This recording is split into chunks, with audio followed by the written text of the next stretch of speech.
Today's show is sponsored by our friends at OrcaCoolers.com. From roto-molded coolers that keep your ice good for days. They have drinkware like the barrel, the football barrel, the shorty, the stein, the teeny, the vino. They have chasers. They have coffee campers and travelers. All sorts of stuff. It's going to keep your drinks cold or hot. You're going to have coolers that will keep ice for days, and they're bear-proof. Go to OrcaCoolers.com/bourbon for 15% off your order. That's OrcaCoolers.com/bourbon.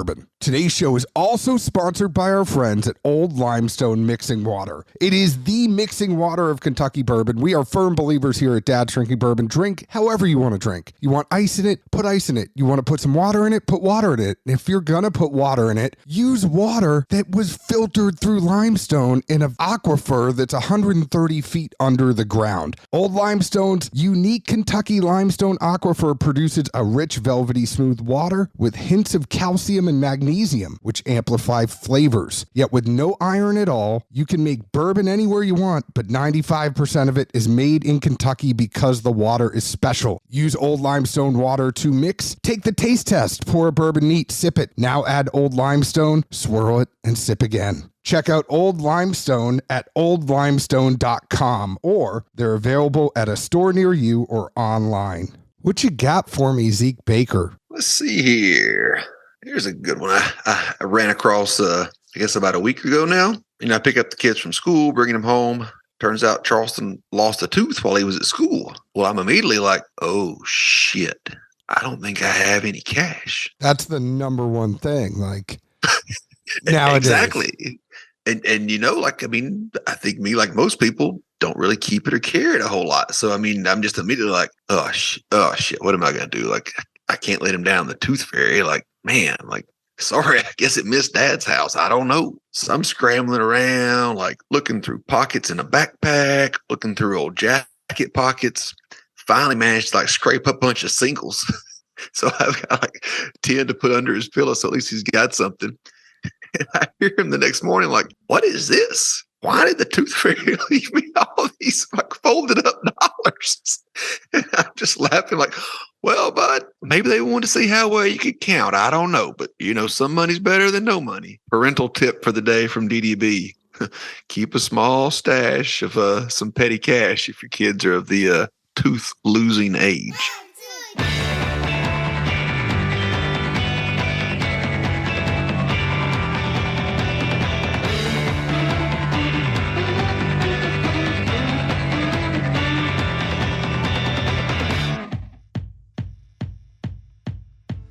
Hello, everyone. My name is John Edwards. With me, as always, is Zeke Baker, and together we make the Dad's Drinking Bourbon. Wherever you are, whatever time it is, thank you for making us part of your day. I have so many questions from that. I didn't want to ask and make the cold open. I knew you'd close it right at the right point, but I have a lot to unpack from that. So, you give your kid $10 as the tooth fairy?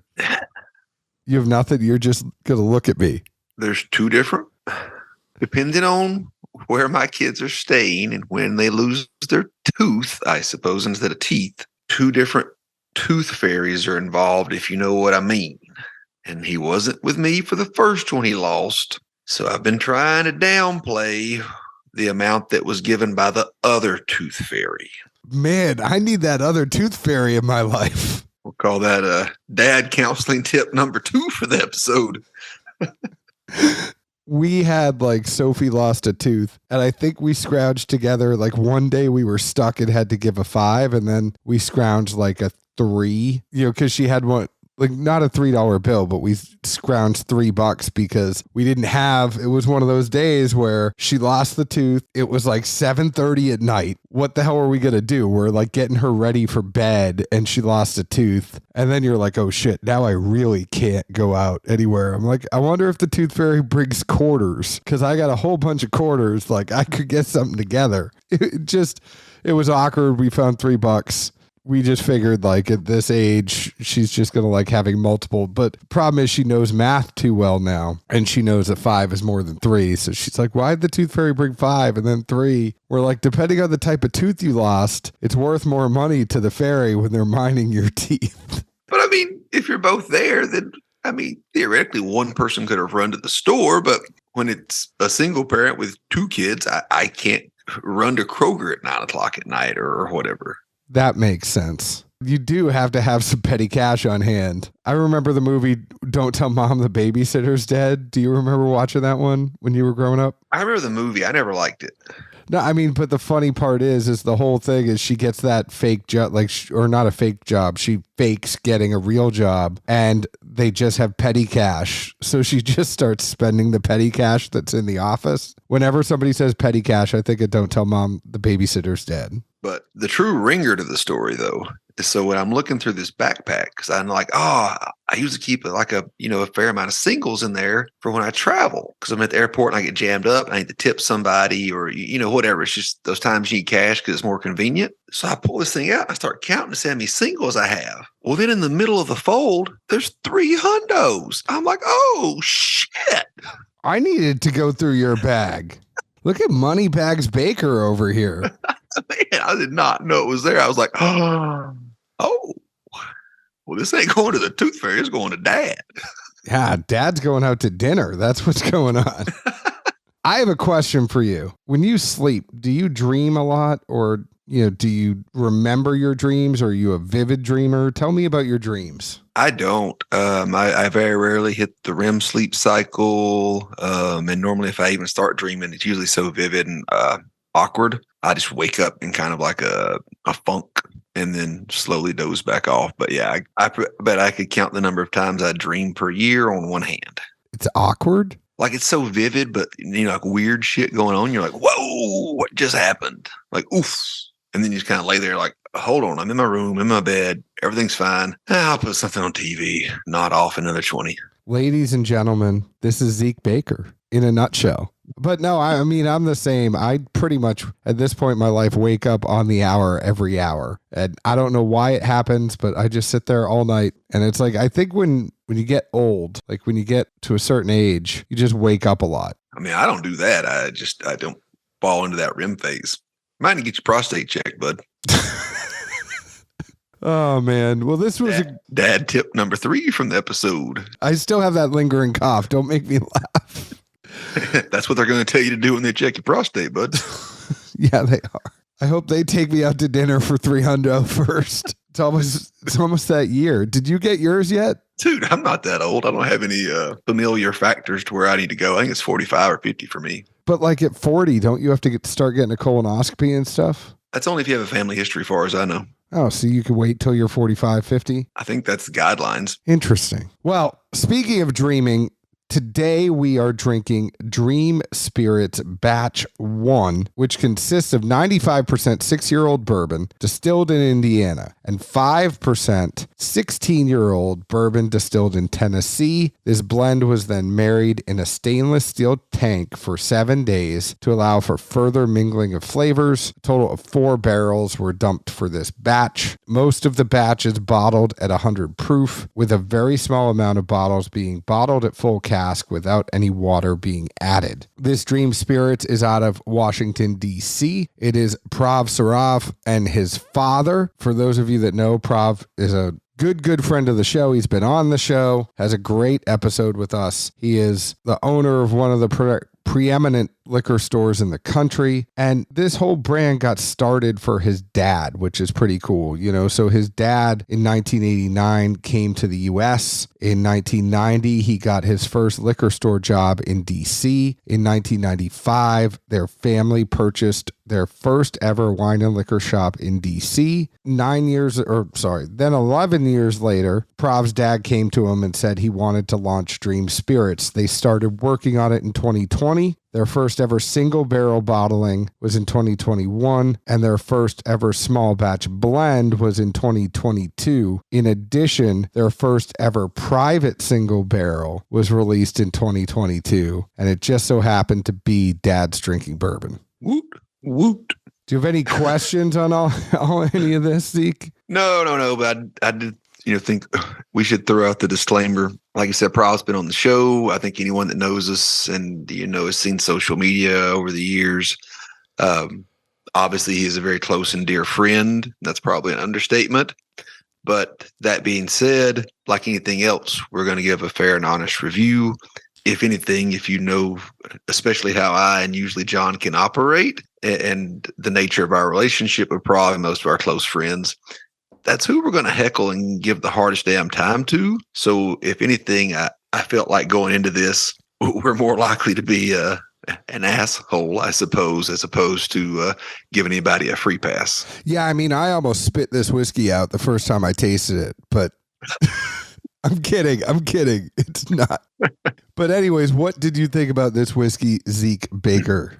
Coming into this, on the label, it does say, 6 and 16, blend of Indiana and Tennessee. However, I did not know what the ratio was, and honestly never took the time to ask Prop. Just too lazy. But I thought that initially it's got a nice sweetness that leads the entryway. Around the middle, some oak kicks up a little bit. It's got some good spice in the mid as well. And I thought that it feels kind of thin, which end of the day, I'm not the hugest person on viscosity or whatever. If it's good, it's good. If it ain't, it ain't, But I definitely thought that the sweet was a good and like enjoyable kind of sweet. Obviously, one of the components here being Tennessee. We didn't ask Prov where he sourced it from, but at 16 years, I'm pretty sure it points to one place. So we'll just leave it at that. And again, I thought that the way the sweet component had been, I guess, adjusted or counterbalanced by the addition of the Indiana made it very enjoyable, and that it had a spice in the mid to back that lingers.